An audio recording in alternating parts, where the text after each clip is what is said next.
Hey there guys, in this video we're going to be talking about the antiderivative of an exponential function. Right? So of an exponential function. So let's suppose we have an exponential function, let's say of this format, that is e raised to the power ax plus b. And I want to find out the antiderivative of that function. So first of all, what I'm going to do is I'm going to take care of this part here. So that means I'll be having 1 by a. And then what I'm going to do is I'm going to find out the antiderivative of the whole part. As you know, the antiderivative of e raised per x is nothing but e raised per x, because the differentiation of e raised per x is nothing but e raised per x.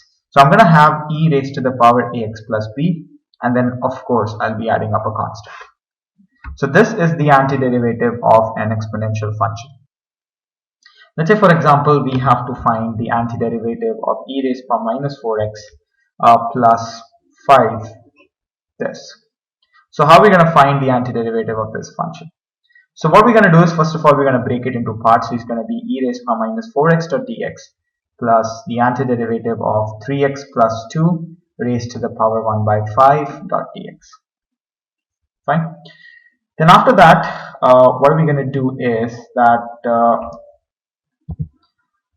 we're going to find out the antiderivative of this thing here, which is actually going to be equal to, first we're going to be taking care of this negative 4, so it's negative 1 by 4 into e raised to power minus 4x plus, so then we're going to finding out the antiderivative of this function, which is 1 over n plus 1, 1 over n plus 1.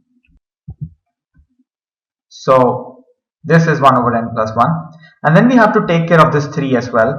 So we're going to be multiplying this by 3, and then it's going to be 3x plus 2 raised to the power 1 plus 1 over 5 plus c, of course, because that is actually going to be a constant here. So this is going to be e raised to the power negative 4x over 4 negative of that plus, so this is actually going to turn out to 6 by 5, and this is going to be equal to 5 over 6 times 3, 18 into then you have 3x plus 2 raised to the power 6 by 5 plus c. So that is the antiderivative of this function. So if you derive this function, you will actually get this function. So suppose you're understanding this point over here, guys. This is pretty easy stuff. I hope you're able to build your base on integration. So thank you very much for watching this video, guys. My name is Pushpender. I'll see you in the next.